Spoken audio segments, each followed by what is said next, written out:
Okay, so welcome everybody to our penultimate seminar of this term. We are delighted to have Professor Joy Porter from the University of Birmingham, who is our very first online speaker. So if there are any issues with tech, please do bear with us.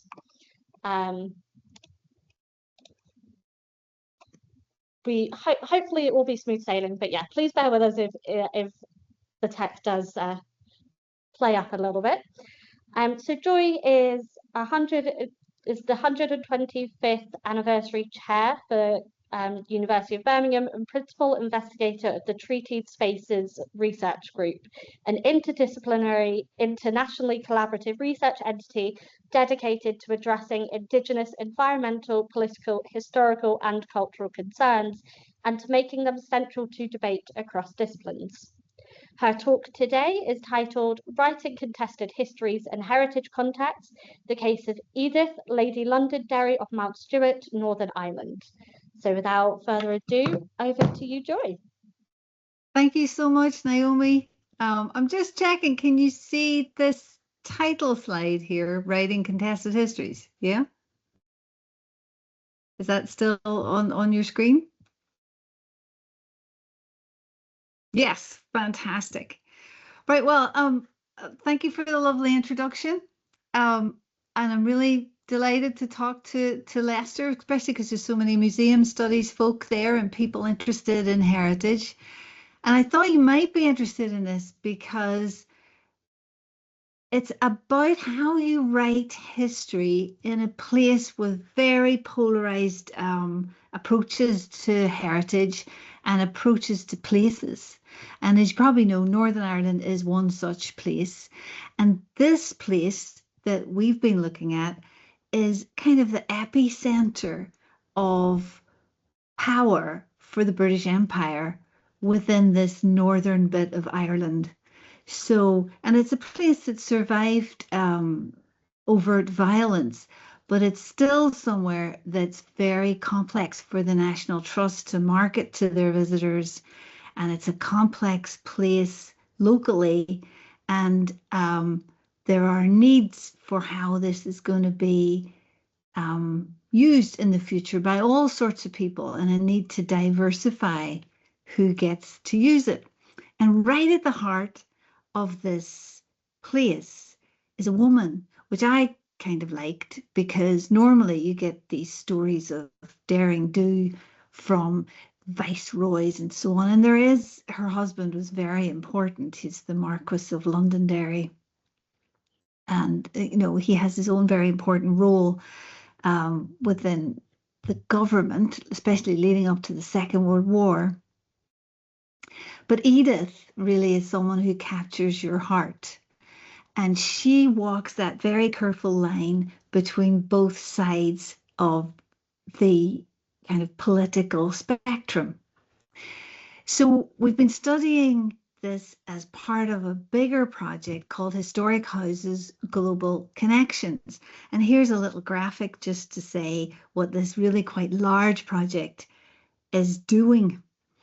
And it's a bunch of folk from different universities at Singapore and Toronto and Newcastle and Queen's Belfast, which is the nearest university to Mount Stewart, which is in Northern Ireland.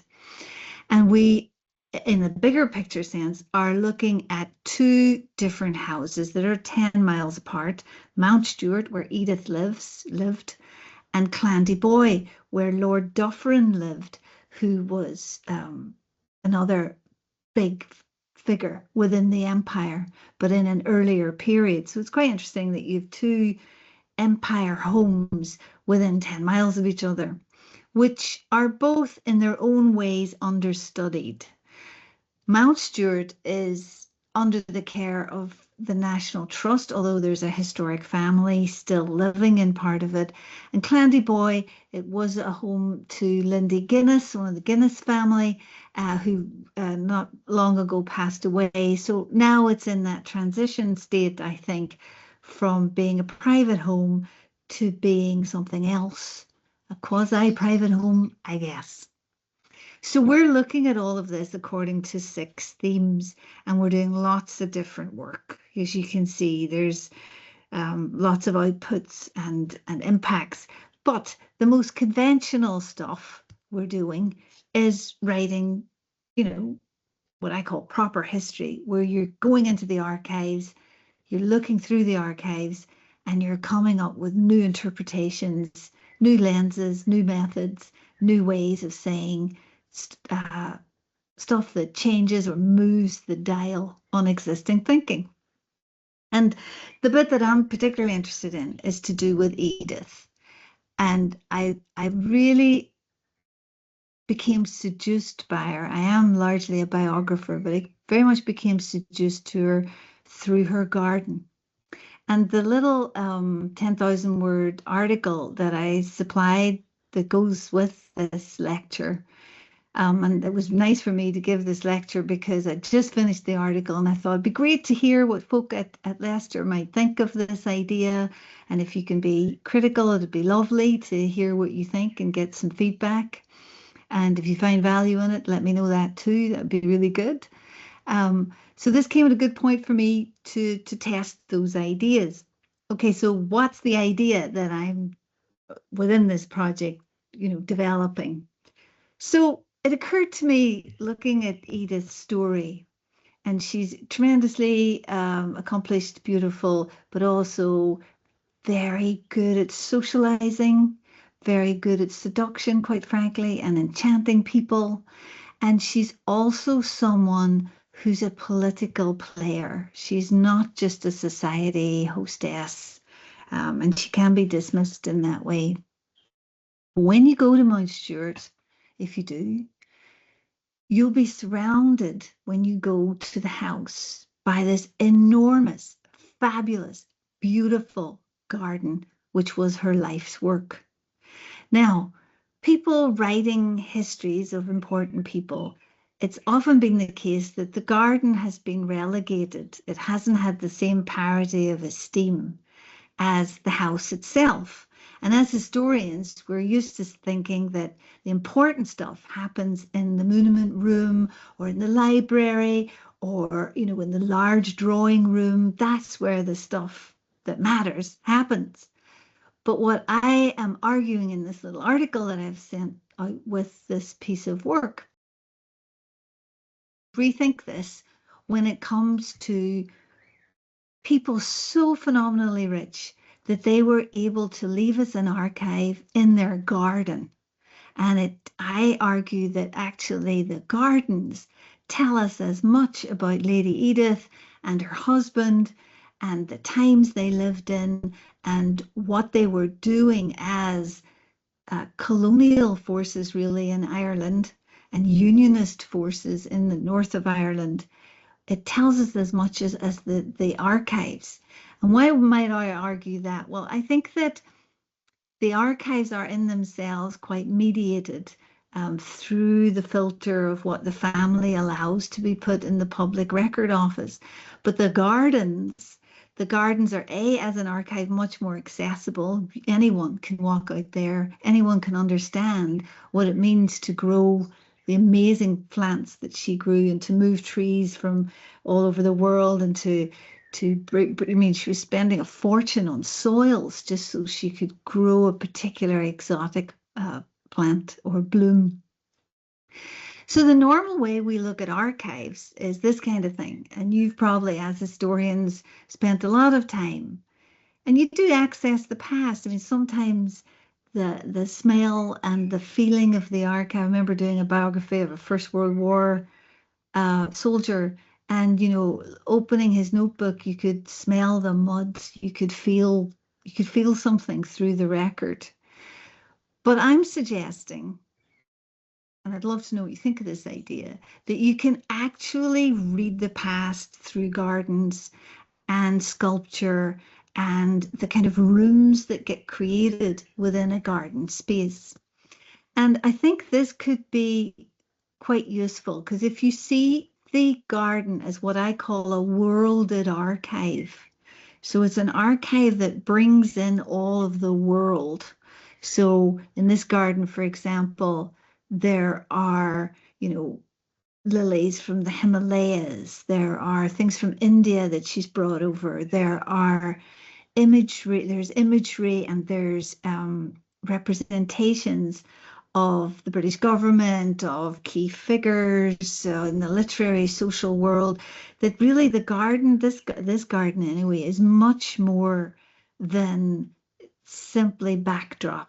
It's part of her self-fashioning, to use Greenblatt's term. It's how she conceptualized herself. Now, a big part of the Londonderry story goes back to their most famous ancestor, who was, I suppose, especially if you're of the right-leaning persuasion, he's probably Britain's greatest diplomat, Castlereagh. So 1769 to 1822, the British player at the Congress of Vienna. And this great ancestor's legacy very much affected Edith and made her see herself as a form of equally significant and wily politician. She wanted she really felt this was in the Londonderry bloodline, this ability to influence the great things that matter in the world. And it's very interesting to look at Castlereagh now, because we're going back to this kind of era where people like President Trump are talking about chopping up the world, almost as people did at the Congress of Vienna. The most benign way of interpreting the decisions made at the Congress of Vienna were that they created 100 years of peace, which it didn't really, but it did do something that made for smaller wars and less violence in Europe for a very long time. So this Castlereagh tradition was very much how Edith and her husband, Charlie, saw themselves. That's always in the back of their mind of how they're operating. And if you go to Mount Stewart, there's almost shrines to Castlereagh in the house. The chairs that they're sitting on when the Congress of Vienna was signed are replicated and in the house itself. So Castlereagh, very, very important. However, Edith's much more a person of the roaring 20s. And there she is, Edith Vane Tempest Stewart, Marchioness of Londonderry, lives from 1878 to 1959. Now, by 1959, she's gone from fabulous wealth to having to get loans for various things to keep up this amazing house that she's got. She starts off with 5 or 6 different homes, but Mount Stewart becomes the final home, and the home that most represents the quintessence of what Lady Edith sees herself as. Now, she's fascinating because she has this sense of herself as a mythological creature. And there's a beautiful, enormous painting in her house by a famous painter called Edmund Brock. And it's called Circe and the Sirens. And that Circe is Edith. And she represents herself, and these are her children around her, as Circe, the enchantress capable of completely bewitching people and making them do her will. Now, I don't know how she did this, but I will say that Lady Edith is a woman who in her youth went to India and had a snake tattooed from her ankle, and then it disappeared up the top of her thigh. So she is unusual for her era, and she is someone who knows an awful lot of people extremely intimately, as these society hostesses tended to do at the time. In saying that, the women who married Londonderry men through time were all really, I suppose, cool. They were either like Frances, her 3 generations back, amazing businesswomen who made lots of money, or they were unbelievably charming and capable of getting their husbands very politically important roles. And Edith keeps that tradition going. She sees her garden as a theatre whereby she can get things the soft power way through catering, I suppose, through charm, through being enchanting, through making personal connections and befriending people and being a power broker between sometimes completely diverse groups that you wouldn't think that she'd be able to bring together. So let's get back to this garden issue. She makes this amazing garden in Mount Stewart. Where does she get her inspiration? Well, in a way, expressing yourself through gardens was right in her DNA. She, as a young woman, had been taken around all the most beautiful, kind of formal, but also fusion gardens, where you're bringing two cultures together, like the Alhambra in Spain and this Villa Farnese in Italy. And she'd gone there and really absorbed the beauty of it. And you can see that she'd taken leitmotifs from these gardens and then replicated it in what she created at Mount Stewart. And I cannot stress how much money she spent on Mount Stewart. There's probably 8 different big garden rooms, and each one is teeming with the most expensive plants. You could get thousands of lilies, for example, that are extremely fragrant and would waft into the rooms, plus beautiful sculpture, and an enormous, fabulous lake. In some ways, it's really in her DNA because she grows up here. I don't know if you've ever been to the Highlands, but this is Dunrobin Castle in the Highlands is where she grows up. And she, like a lot of interesting people, loses a parent really young when she was just 4. But she grows up in this, I suppose, medieval fantasy of a castle. And the gardens were modeled after the gardens in Versailles. And the family member it belonged to was the richest person in England at the height of empire.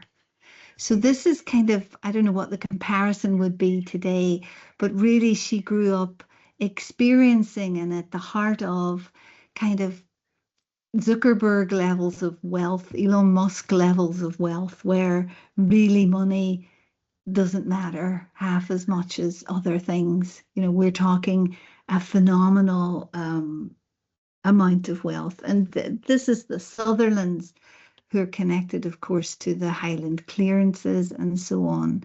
And while Edith's there, I argue anyway, this is where she gets this kind of Celtic, mystic sense of herself, possibly because she was aware that they were very much imposing themselves in the landscape, and maybe she reverted back to this ancient Circe mythical persona because it was easier to cope with than the reality. But this is how she grows up, and you can see elements of Dunrobin also in Mount Stewart. This is interesting in Mount Stewart because this is from the 1900s to say the 30s, this is the Dodo Terrace. She had you can see the dodos here. She had a salon, a club, where very phenomenally rich people would meet, maybe 200 members across its duration.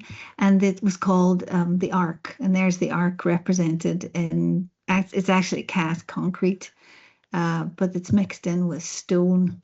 And she would, in this terrace, represent the different people that were part of that salon. And we're talking some of the most powerful people in England, including Churchill and Stanley Baldwin, who she was extremely close with in very many ways, and Ramsay MacDonald, the Prime Minister, and so on. So she's making the garden into a kind of language. So when she would bring people here, And let me tell you, she brought everyone here, you know, even senior Nazis, as we get towards the Second World War, are brought into this garden so as they can experience it, Ribbentrop and so on. Here is more of the garden where she's bringing in kind of mythological and fantastical motifs. We had a Chinese community come to Mount Stewart as part of the project, and they talked about this having Chinese significance, which, you know, we weren't aware of. They were helping us interpret what Edith was doing. So obviously she's more better traveled than most of us and most of the National Trust who were looking after the place. And but for me, what really interested me from a contested history point of view is the fact that Edith, who was a absolute doyen of unionism, the union between Ireland and Britain, she actually created what she called a shamrock garden. And in this shamrock garden, she represented a lot of the classical symbols of Ireland, including the shamrock itself, the Irish harp, and also, importantly, this red hand. It doesn't look much there when Charles and Camilla are there. There they are, hi there. But it eventually every year is done as a mat of red flowers so that it looks just like a red left hand. And the interesting thing is that the left hand has an enormous significance in Ireland for both sides. It's kind of contested and taken on by both sides. So I'll give you a slide that represents that. This is the red hand of Ulster. I think that's a right hand there. And that's the kind of Protestant representation of the red hand that Edith has also replicated in her garden. But it's also taken on, this is the Republican National Graves Association in Belfast. I think that's a left hand as well. And you can see that that's in Gaelic. That so both sides are adopting it. The story that it connects to is a really, I think, what Evelyn Tuck would call a move to innocence story, because the story goes that there was once a time when Ireland was somehow up for grabs, and there was a boat race, and one member of one boat, the winner, was the first to touch landfall, and one member of one boat won by cutting his own hand off and throwing it onto, so wanted to own Ireland, and threw it onto the shore, and therefore owned Ireland, had the right to settle. And I go in the article, I go into some depth over the complexities of this story as you go back on both sides. But really, it's a kind of story of colonialism. It's a mythological story, but it justifies everything that comes since, and you can see therefore why both sides steal the story. Now, what was Edith doing representing this red hand, and what's the person who's now the king and his now queen doing looking at it today? Well, it still has valency as a symbol, and you know, it does have a very significant meaning still today in Ireland. I think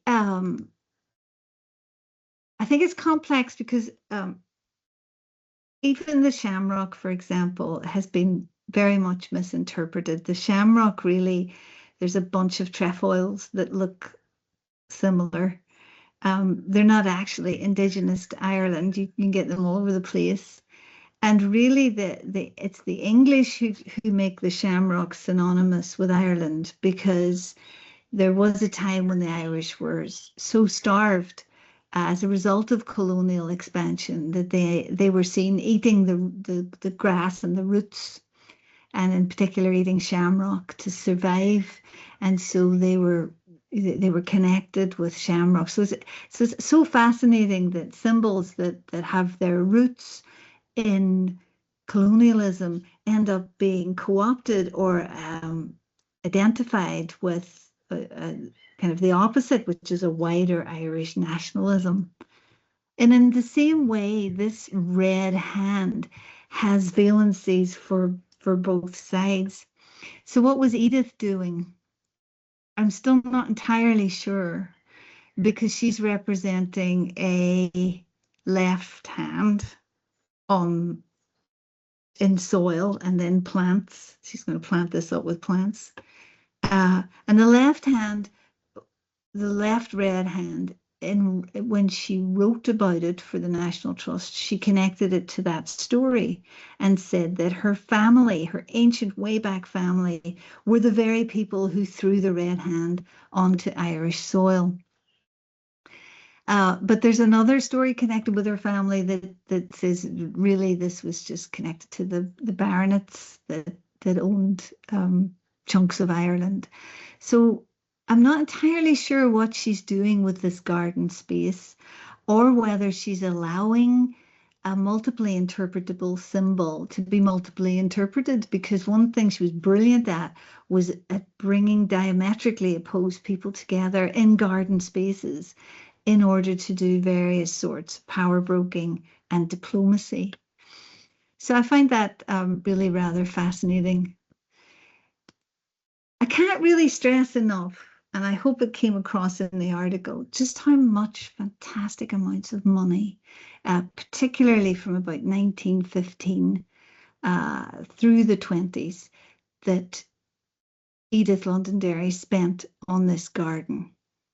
And, you know, by her desk, she has things like this that say, when the world wearies and society ceases to satisfy, there's always the garden, as if the garden is this kind of apolitical space. But actually, it was very emotionally important to her. For example, she represented her husband, who was always a philanderer, I suppose, as Charlie the cheetah. He was physically represented as a cheetah, and she represented everyone she knew, who was anyone really. The 200 most important people in England are in some way, I suppose, connected or represented in her garden. So it's much more than just this kind of backdrop to her life. I'm arguing it's a very interesting space where you can find access routes to the past. I also really like looking at gardens because people tend to get less upset about a garden for some reason than they might do about a written record. There's something about a garden, especially in Northern Ireland, where it brings both sides together, and the garden and this growing things is I think has a certain capacity in contested heritage spaces to elide or go round some of the more very, very difficult questions and issues. So what I'm arguing here is that we should start reading gardens as archives, as worlded archives, and that can be very, very rewarding.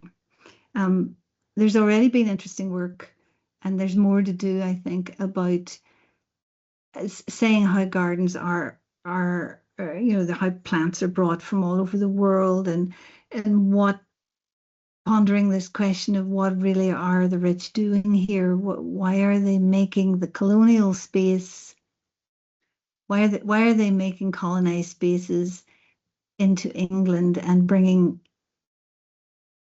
to England at the same time? What is the equivalencies that they're making, that are making sense in their minds, that they're doing through doing this?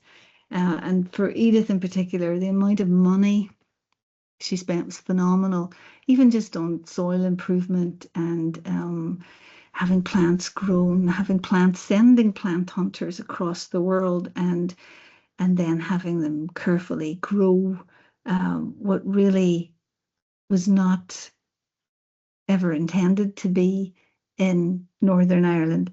But she was able to do this because Mount Stewart is in a microclimate, a very particular space where it doesn't tend to get horrific frosts. And quite remarkably, she was able to create a kind of subtropical world at Mount Stewart. So I think Stephen Greenblatt's 1980 idea here is very pertinent. He said about self-fashioning, and I'm arguing that Edith was very much self-fashioning through the garden. She's speaking to us through time via her multiple garden rooms about politics, about diplomacy, about what it meant to be a woman. She has another garden about what it means to be a mother. She has a garden about what it means to be in charge of the Women's Legion and set that up and run it. You know, there's a garden piece devoted to that. So Greenblatt says that self-fashioning is this thing that occurs whenever there's an encounter between an authority and an alien. And bear in mind that really Edith is of Scottish Protestant descent, and she's in Ireland, which is a space where, you know, after she dies, the troubles begin. You know, it is contested land in terms of who has authority and what sorts of authority can be exercised there. He says self-fashioning happens when there's an encounter and there's a mixture between the authority and the alien, and any achieved identity that happens contains within itself the seeds of its own subversion or loss. And I think that's true, that there's something about when you're creating a garden, a political garden like this, that's about contestation, that's about, on one hand, saying we mythologically deserve to be here, but that's also, because of the symbols there and because of their contested nature, also containing the seeds that undermine that idea. And similarly, I don't really have time to go into this at great length, but when you look at things like this amazing dodo terrace that she creates, the enormous lake, which I don't really have any pictures of here, you're seeing one thing being said, and then at the same time it's being undermined or placed in tension with another set of ideas. Now, why does any or all of this matter? Well, the reason we did this project, Historic Houses Global Crossroads, is because the heritage industry really needs, I think, new ways of interpreting, in particular, these houses. They disproportionately tend to attract the over 55s.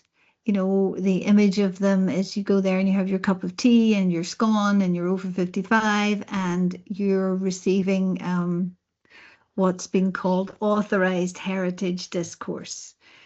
And we're finding whenever we look at the stats that more and more people are more interested actually in the gardens than they are in the house, because after all, the house, you're given one interpretative journey around it usually, and sometimes you can pay less and just experience the garden, but it's ever changing, and it's also something you might have more understanding of because you too grow delphinia or lilies, or you might be fascinated by the fuchsia. She actually propagated her own fuchsia varieties here that are amazing.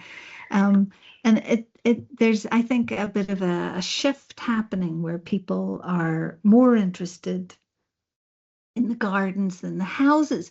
And this, for major heritage entities like the National Trust, has, I think, repercussions and meaning. Within the Historic Houses Global Crossroads project, we tested all of this using choice modeling, which is an econometric mode of inquiry where you do quite large surveys and then you analyze the surveys, apply an algorithm to it, and then you're able to create a model, a tool that will allow you to use the same data to kind of anticipate what would happen if you changed interpretation or you changed programming, or perhaps you shifted your focus from the house to the garden or other such things. And the great thing about choice modeling, it helps you kind of reach the people, the dogs that don't bark, the people who aren't coming, and maybe question them why they're not coming and what it would take to get them to come. So it's the larger project is all about another shift, which is away from seeing houses like these as family homes. And this is a family home. The Londonderry's Lady Rose is still there, and she kindly did a podcast for the project and so on. But arguably, there could be a new way of seeing historic houses, which is as global crossroads. So places where the world is coming and the world is giving parts of itself, and where the world is in dialogue with the place. And not just the house itself is dripping with everything from Persian tapestries to things from all over the world, the Congress of Vienna chairs that I mentioned, and exquisite pieces from all over the world, even gifts of a piece of porcelain given by a Nazi visitor to the Londonderrys. There's everything there. There's across time. But I think the gardens are, if anything, an equally generative and fruitful archive, that if we see them as full of plants that are themselves globally brought to the historic site, and if we see them also, if we see the spaces as exemplifying ideas and influences and ways of being that are global in their thinking. Because one of the things about the aristocracy is they're mobile in ways that most people simply aren't in this period. She's someone who from very young had been all over the world, to Asia and so forth, which is just another world, literally, for most people in this period. Just finally, I wanted to say there is the obvious thing, that this is obscene wealth at a time, as you go into the end of the 20s, of quite profound poverty and disadvantage across Ireland. And although the Londonderrys did certain things, the larger reality is that this house, we were looking the other day and there's records that it was costing over £1,000 a week back then in the early 1900s to heat. There's about 55 staff. She kept those right up into towards 1950. So we're talking wealth on a colossal scale, and those wider realities. I think it's important not to let people like Edith's self-representation as enchantresses or political players obscure that wider reality. But what I like about this as a historian is through being part of a larger project, we're working with forest schools and Canada Ireland Foundation and folk in Singapore and so on.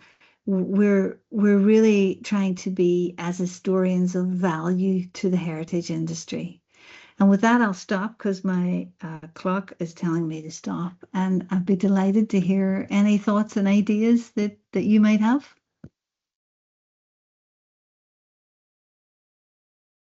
That was brilliant. Thank you so much, Joy. That was a really, really interesting talk. I never really heard about Lady Edith before, but she sounds like she was quite an interesting woman.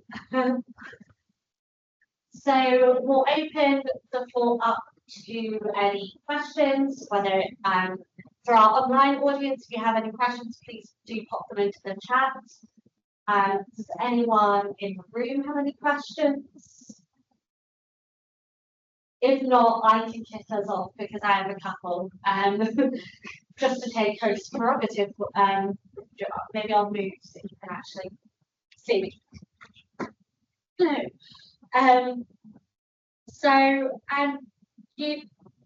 You were talking about gardens kind of as archives, and I was just wondering what you think that they can say about movement and mobility of different groups. Because by trade, I'm a classical archaeologist, so when I look at gardens, they're very much these mixed gendered, mixed class spaces, and it can tell you a lot about how people were moving within the household. Do you think that contemporary gardens have the same sort of connotations? Can we see these kind of network webs within them? Yeah, I mean, most of us have got flowers from all over the world in our gardens. But I think the thing about special gardens like this one is that she's just so fantastically rich that she's able to express herself on a scale that most of us can only aspire to. You know, she's able to, if she wants to build a giant lake, she can get it done. And after the First World War, they're given, I think it was 25 or 20 demobilized soldiers, and that's where she begins the giant job of removing trees, creating lakes, mapping out the rooms. So I think all our gardens are examples of ourselves. But hers, it's on a scale and in dimensions that are very special.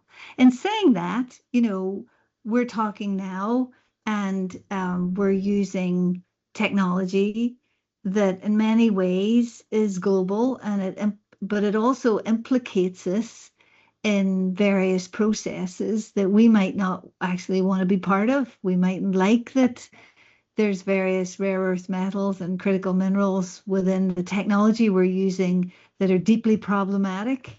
And we got to be careful with the past, because arguably Edith didn't think that she was doing any harm by not using indigenous plants and flowers and by spending phenomenal amounts to bring exotic stuff from colonized countries, particularly from India, to bring them to Mount Stewart. She really probably felt that was just okay and not a political act. Whereas, of course, for us now, it very much can be read that way. And the colonialism happening in the garden is hard to disassociate from the wider processes that the Londonderrys are involved with. Do you see what I mean? I think Hannah has a question as well. Thank you so much for that. I thought it was a really fascinating talk. I really enjoyed the idea of the Garden of the World Archive, and it made me think about Treatied Garden in Cornwall, where there's this open cast mine, which is supposedly a Roman mine that was filled with tree plants that had been imported from Australia, which kind of speaks to Cornwall's relationship with Australia at this time. But also kind of creates this it's described as a primordial hollow that kind of ages the open cast mine beyond its actual age. It kind of mythologized it. But I was wondering,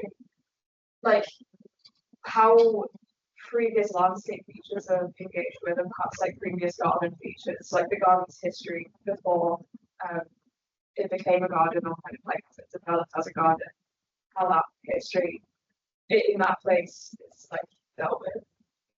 Is there any? The oldest thing there is standing stones that they had moved so that they could land their airplanes, because Londonderry was the Minister for Air in the 30s, and was always very ahead with technology, which is another thing you notice about the aristocracy. They're often technologically in advance.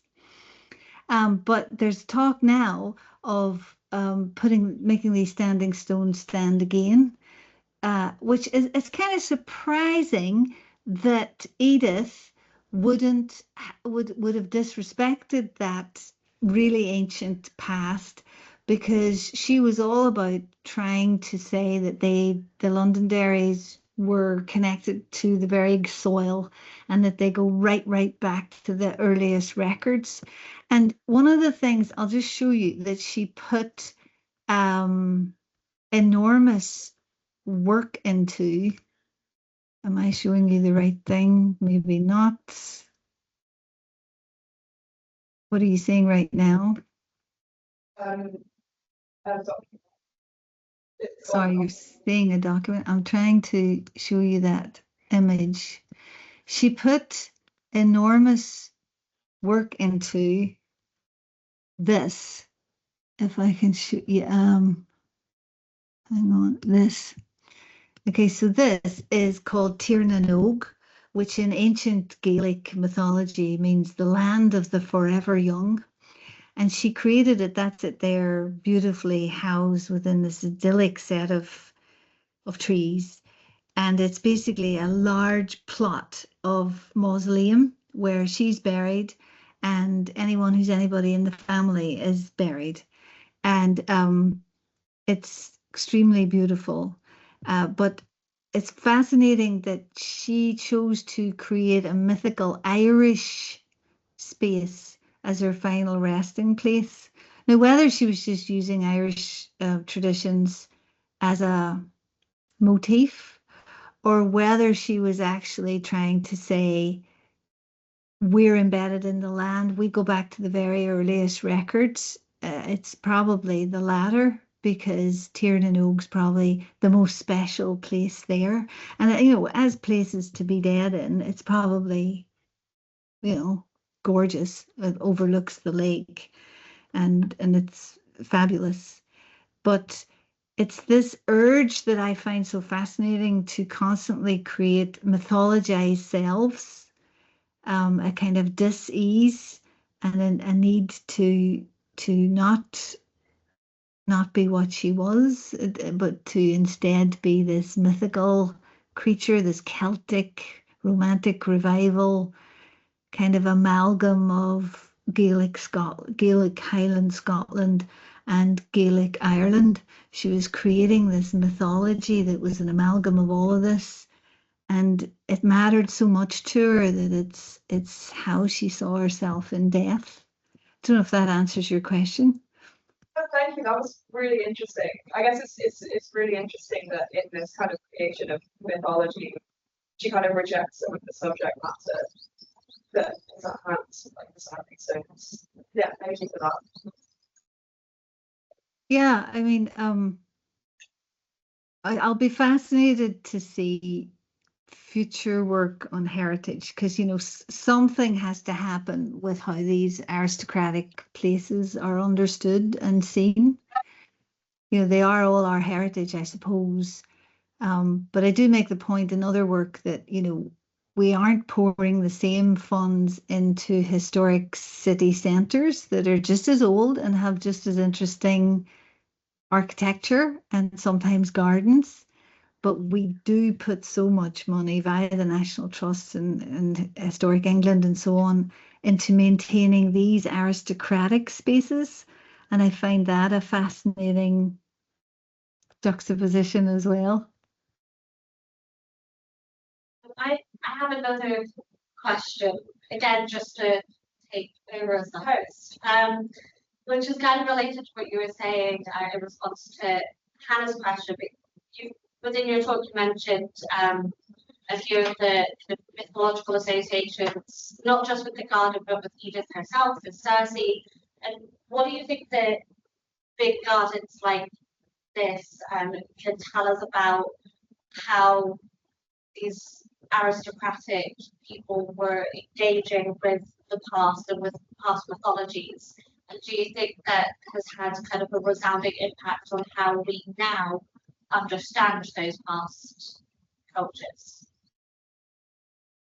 You know, since I started this project, I've completely changed my understanding from when I used to go and get tea and scones and think, oh, it's a nice garden, you know, and to some extent it ruins it for you because you start seeing this as part of instead of just going, oh, this is one family at one time, you see it as landed wealth that goes right back in time and that is, you know, really still affecting the present day. And when you take an ecological consciousness to it, you're noticing that, yeah, this garden's beautiful, but Ireland per se is really suffering from a massive biodiversity problem and rising climate change, rising seawater as a result of climate change. And it's not entirely disconnected from the activities of enormous concentrated wealth like that of the Londonderrys. So there's this weird thing where it's marvelous to go to these gardens and go, oh, this is gorgeous. But at the same time, it's imbricated in lots of other processes that are really problematic because the Londonderry money, of course, is from coal mines in Seaham and in Durham. And, you know, there is this process where they're creating heaven on earth while something entirely different is being created somewhere else within the empire. That's kind of feeding this creation of nirvana. I mean, I suppose Yeats wrote a wonderful poem called Ancestral Houses, and he talks about how it's really not worth contemplating when you're in the house of a super rich person, just how they got to be able to create this much beauty. And it's a lovely poem, and in a way, he says it all.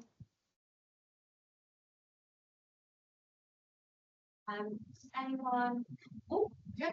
Got another question in the room? You have to bear with me. My brain is coming out my ears. Yeah.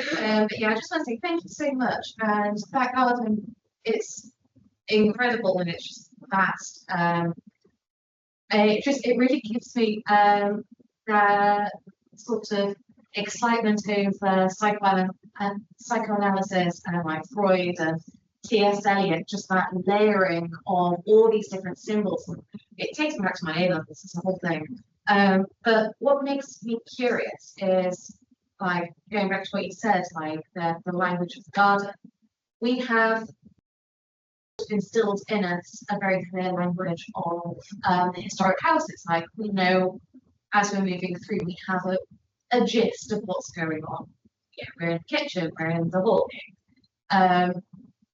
But we don't, well, for me anyway, I'm botanically illiterate, don't really have that same understanding in the garden. I was just curious as to like what you're learning here. How would you suggest we kind of teach people like this new language of garden, and how it could be applied beyond Mount Stewart and into other areas, even into not rich people playgrounds, so on. That's a brilliant question. I think there's something about gardens that they're essentially democratic, because you can be, I don't know, Monty Don or some amazing gardener and the thing will still die on you. You know, so you can pontificate that you have this garden Gnosticism, that you know all about the thing, but actually it's democratic in the sense that some things might grow for one person and not for another, and you might apply enormous amounts of funds and buy the best specimen, but it still mightn't work because there's a magic involved. I mean, this is why she saw herself as an enchanter, because, you know, magically stuff grows in Mount Stewart, but that's really because it's got this special microclimate. And, you know, things don't tend to get attacked by frost and snows and so on. But I think if we were to expand the interpretative horizon much more into the gardens, it would have to be in this democratic way, because I think one of the problems with the house is it's this authorized discourse about what is heritage, and in a way, when you go on the house tour, you're in a subordinate position, and they're the big know-it-all kind of, they're charming, but they're the ones who know more than you, and it's a transmission teaching moment, isn't it? Where you traipse around and you get a certain story about this family that's kind of received wisdom, or it's agreed by the organization. I don't think it's possible to do that as easily in a garden. I think how you interpret, look here, this picture we have of lots of rhododendron at Tiernan. You could say rhododendron, actually an invasive species, shouldn't be there. They belong in the Himalayas, and however beautiful they are, it's just pure exoticism. But the other problem is, if you're making a garden, there's probably only 16 trees and so forth that are indigenous to the UK. So it's going to be hard to make the kind of big, blousy, dramatic statements that she's making in garden after garden within this space. So it's very political, actually, gardens, maybe even in a way that being in someone's historic house isn't, because after all, it's their house. But the garden is in a way bigger than the internal space. And, we all have something to say about invasive species, about nutrient loss, about that biodiversity loss, about what happens when there's a certain carelessness with how you treat the transfer of plants, and what, as well as the political issue of what it means to spend such fabulous amounts of money on what is really, I suppose, a painting with plants.